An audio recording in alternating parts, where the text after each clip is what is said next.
Do we really need a movie to explain every piece of information? Like how character A met character B? Or how science works in a sci-fi flick? Anyway, welcome to WatchMojo, and today, we're counting down our picks for the top 10 unnecessary origin stories. If you like what you're hearing, be sure to check out the full song at the link below. Baby, for snow, yes. Baby, you like it. Cocoa on my lips. Don't know how to grill. Mommy on my wrist. For this list, we're taking a look at prequels and origin films that we simply did not need, whether it was for over-explaining things or they were just plain bad. Number 10. X-Men Origins Wolverine. It's no secret that X-Men Origins Wolverine is practically despised on a universal scale. The writing was abysmally cliché, the story was terribly uninspired, and worst of all, Deadpool was anything but Deadpool. Great. Stuck in an elevator with 5 guys on a high-protein diet. Oh, wait. Dreams really do come true. So just shut it. Critical potshots aside, what puts this movie on the list is the time of its release. By this point, 3 X-Men movies had already come out with the Adamantium Man in tow and were far more entertaining to watch. Who didn't know Wolverine already? Origins, on the other hand, felt like a lazy attempt to keep the franchise going, while the studio scrambled to figure out what to do next. Don't even think about it. We didn't sign up for this. Had the movie been somewhat decent, maybe fans would have been a little more forgiving, but it wasn't, so they weren't. Logan, listen to me. If you go down this road, you're not gonna like what you find. You wanted the animal, Colonel. You got it. Number 9. Hannibal Rising. Part of what made The Silence of the Lambs so terrifying was Hannibal Lecter's menacing presence and mysterious past. Thanks to Anthony Hopkins' performance, audiences were chilled to the bone from his disturbing demeanor. Morning. Dr. Lecter, my name is Clarice Starling. May I speak with you? You're one of Jack Crawford's, aren't you? The story could have ended there, but alas, here we are with Hannibal Rising, a prequel focused on how Hannibal became an infamous serial killer. Unfortunately, the movie put Hannibal into a sympathetic light by making him an anti-hero, which destroyed how we perceived the character. Judging from the film's box office numbers, nobody was asking for Hannibal Lecter's origin story. I would have used a butcher's knife, but the sword seemed so appropriate. Number 8. Dracula Untold. With the Marvel Cinematic Universe exploding in the 2010s, everyone tried jumping on the bandwagon and developing their own cinematic universes. However, if Iron Man was the massive plate of steaming cheese fries to start the MCU buffet, then Dracula Untold was Universal's serving of a few stale mozzarella sticks. Sometimes the world no longer needs a hero. Sometimes what it needs is a monster. With dull action and sheer negligence on the appeal of Dracula as a character, Dracula Untold felt like another I, Frankenstein, a sad attempt to revitalize classic characters into edgy action heroes. I was cast into being in the winter of 1795, a living corpse without a soul. Universal thus decided to have The Mummy serve as the new launching point for their dark universe, and we all know how that turned out. There's nowhere to go! Oh no, we're gonna die! Number 7. Prometheus. On the surface, Prometheus looked like it was bound to be another hit in the Alien franchise. Ridley Scott helming the project as director, check. Michael Fassbender, Charlize Theron, and Idris Elba as part of the main cast, check. Astounding visual effects with a story focused on where the xenomorphs came from, check.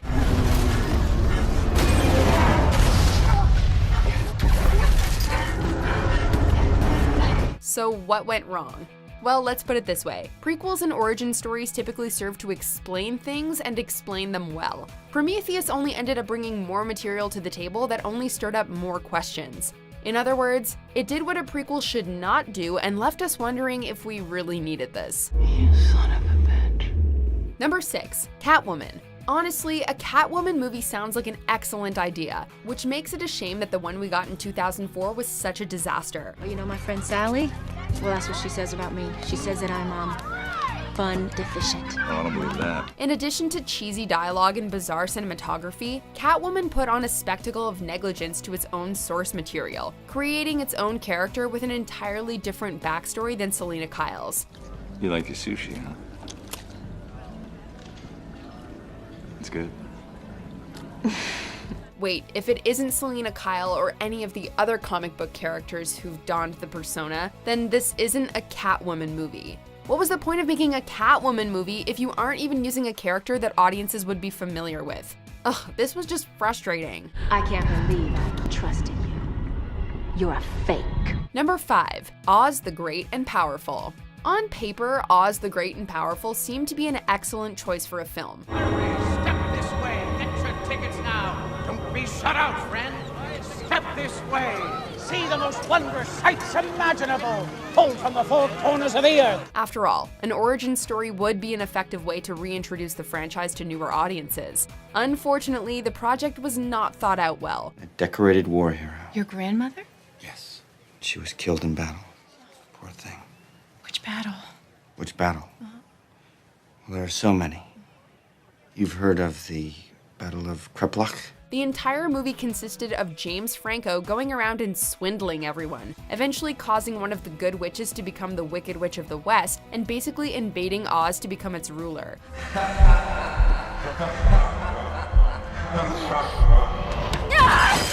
The character comes off as a total jerk, leading us to wonder why he was chosen as the focus for an origin movie. Not even director Sam Raimi had interest in making a sequel, so what was the point in any of this? Number 4, The Scorpion King 2: Rise of a Warrior. The Scorpion King was already a pretty unnecessary origin story, not to mention one of the lesser entries in the Mummy franchise. And somehow they managed to top themselves by making a terrible prequel to a terrible prequel. Listen, I will kill that bastard someday. Everyone knows he makes sacrifices to the dark gods and they've given him black magical powers. With ugly visuals, awful writing, a predictable plot, and production value that screams cheap, Rise of a Warrior had absolutely no reason to exist. Well, I decided I didn't like battles and killing as much as I thought I would. The reviews for this direct-to-video movie made the first Scorpion King look like a masterpiece by comparison, leaving many to wonder who thought continuing this series was a good idea.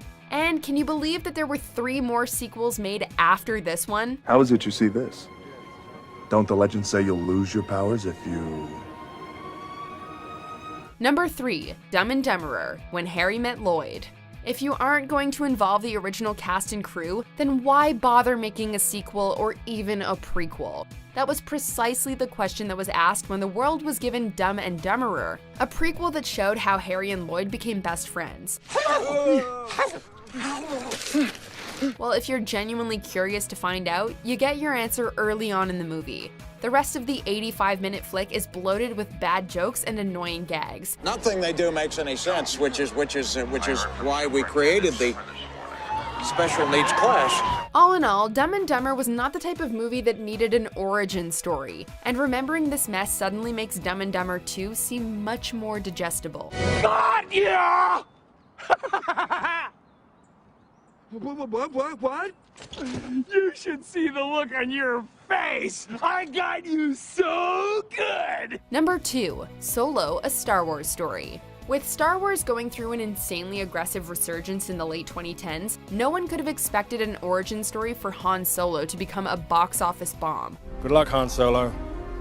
We'll have you flying in no time. Some might say Solo's failure stemmed from too much Star Wars content, while others would point to the film's mediocre quality. I'm sure you've noticed that Lando has feelings for me, which makes working together difficult because I do not feel the same way about him. While those would be plausible causes, another factor could be that audiences didn't care. Did we really need a look into the smuggler's early years? Look, I came up running scams on the streets of Corellia. I was boosting AV-21s when I was 10. Did we really need an explanation for how Han met Chewie? Was it really necessary to see the Kessel Run? No. And yet, Disney thought we needed to, for some reason. Just have to find a faster route. There isn't one. You can't make the Kessel Run in less than 20 parsecs. Watch me. Before we get to the most unnecessary origin story of them all, here are a few dishonorable mentions. Well, well.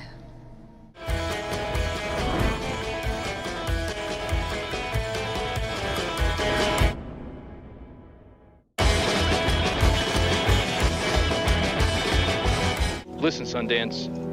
He wasn't aiming at you, he was shooting at me. Oh, well, that's okay. Guy almost killed me! Sundance! Drool is a tool, kids. Use it. Now, here is a monster who looks like a scare. I can fly! Look at me, I can fly! All right, you don't have to crow about it. Oh! Number 1. The Flintstones in Viva Rock Vegas. Despite being a lousy movie, the 1994 movie adaptation of The Flintstones made nearly $300 million over its relatively low budget. Clearly, enough people knew the modern Stone Age family to see the movie. And yet, Universal would go on to make one of the worst prequels ever in 2000. The Flintstones in Viva Rock Vegas focused on developing backstories for the show's main characters, like how Fred met Wilma and how they adopted Dino.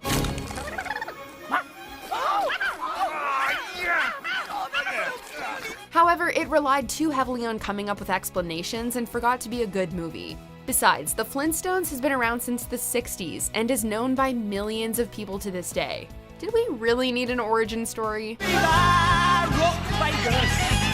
Viva Rock Vegas! Do you agree with our picks? Let us know in the comments. And hey, if you're a fan of the song playing right now, be sure to check out the music video for it right here. Money on my wrist. Bring on the aqua.